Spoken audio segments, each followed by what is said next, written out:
साथियों, क्यों विष कन्या योग के कारण एक कन्या की एक मुराद तो पूरी हुई, परंतु बाकी सारी मुरादें उसकी अनकंप्लीट रह गई।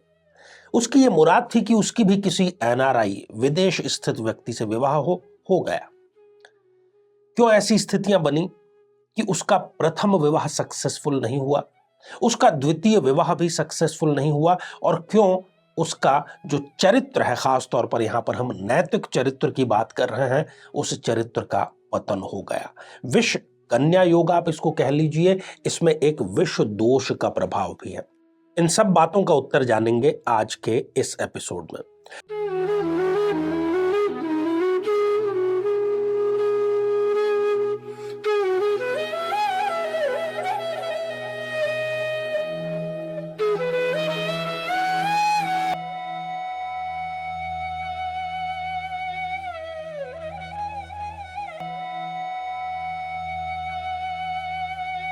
तो मेरे बहुत ही प्रिय और बेहद सम्मानित साथियों, हृदय की असीम गहराइयों से अभिनंदन, बहुत बहुत हार्दिक स्वागत।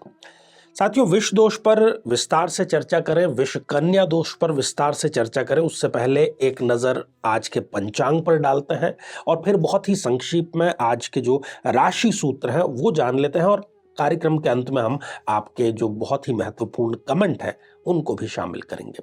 तो आज अंग्रेजी तारीख 18 जनवरी 2023 है, बुधवार, माघ कृष्ण एकादशी है, और ये एकादशी दोपहर के, बल्कि प्रातःकाल AM यदि अंग्रेजी के कहें तो 11:10 तक रहेगी। नक्षत्र अनुराधा है और योग वृद्धि रहेगा। आज कर्ण, बालव और कौलव रहेंगे।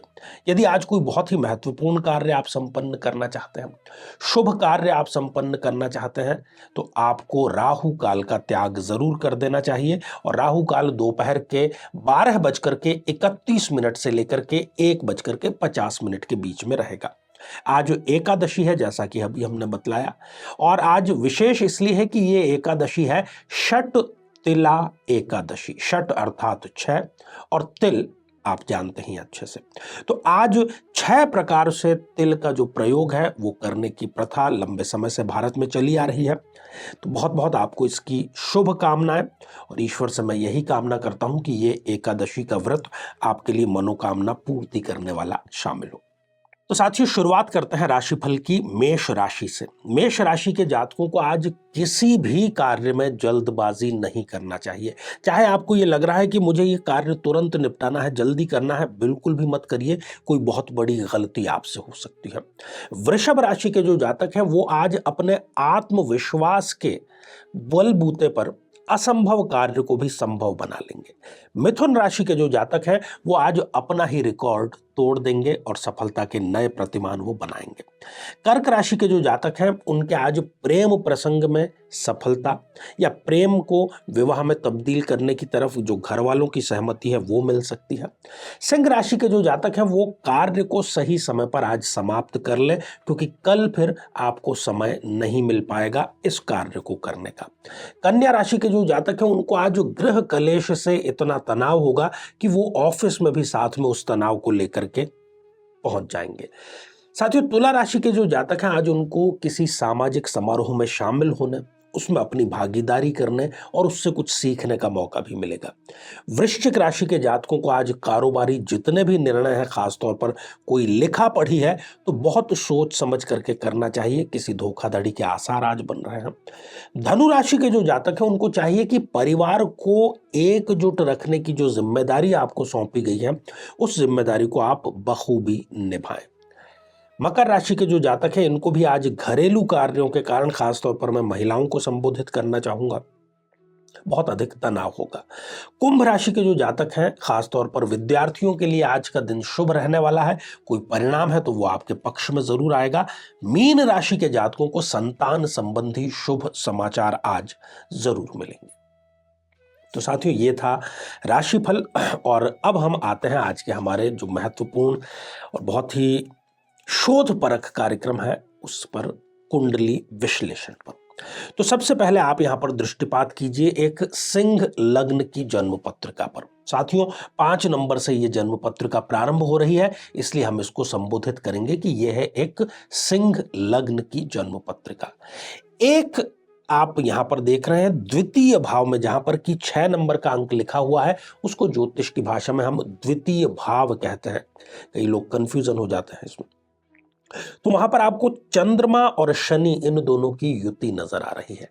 चंद्रमा और शनि ये आपस में मिलते हैं तो विष का निर्माण करते हैं। विष दोष आपको ज्योतिष में मिल जाएगा।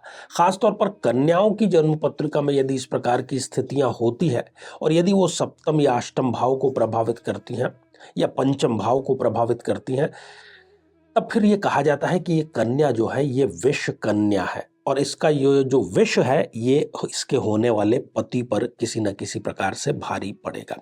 अब क्या क्या स्थितियां हुई देखते हैं साथियों। सबसे पहले हम नजर डालते हैं कि ये जो चंद्रमा है इसने क्या क्या किया जन्म पत्रिका में। चंद्रमा इस जन्म पत्रिका में व्ययेश है।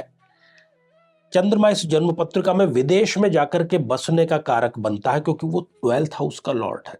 तो सबसे पहले उसने क्या किया कि इस कन्या का जो विवाह है वो विदेश सुदूर जाकर के संपन्न कराए। ये पंजाब की रहने वाली कन्या थी। अब पूरा का पूरा जो हमारा जीवन होता है वो हमारे निर्णयों का ही परिणाम होता है। हम सही समय पर सही डिसीजन ले लेते हैं तो वो हमारे लिए सुख का कारण बनता है। हम यदि गलत डिसीजन ले लेते हैं तो वो कहीं ना कहीं हमारे लिए दुख का कारण बनता है। यदि वृद्धावस्था खराब होनी है तो हम जवानी में कुछ गलत निर्णय लेंगे, तभी तो वृद्धावस्था हमारी खराब होगी। तो वृद्ध अवस्था का लॉर्ड भी यहां पर विष दोष का निर्माण कर रहा है चंद्रमा, इसलिए इन्होंने जवानी में कुछ गलत डिसीजन लिए। चरित्र पर भी हम अभी आएंगे। उस कारण से इनको जो बुढ़ापा है वो एकाकी मतलब अकेलेपन में गुजारना पड़ रहा है। चंद्रमा द्वितीय भाव में बैठा हुआ है जाकर के, तो उसने यहां पर भी विष फैलाया। ये कुटुंब का भाव है, तो इनको अपने कुटुंब से सदैव सदैव के लिए काट दिया, अपनी जड़ों से इनको दूर पहुंचाने का कार्य किया। इसी विष दोष ने किया वो कार्य।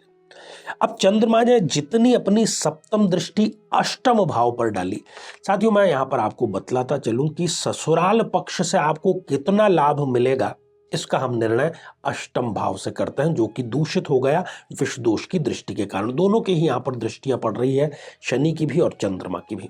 तो ससुराल से कोई लाभ इनको मिला नहीं। एक से नहीं मिला, दूसरा इनका विवाह हुआ उससे भी नहीं मिला। प्रथम जो इनके पतिदेव थे उनकी एक रोड एक्सीडेंट में दुर्घटनावश उनकी मृत्यु हो गई और फिर 6 माह या 1 साल के बाद में ही, ज़्यादा ये इन्होंने इंतज़ार नहीं किया, एक दूसरा इनका प्रेम प्रसंग हुआ और उनसे इन्होंने विवाह संपन्न किया।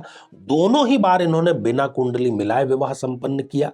जागरूकता नहीं है पंजाब में कुंडली को लेकर के इतनी, कई लोगों को तो डेट ऑफ बर्थ भी नहीं पता है।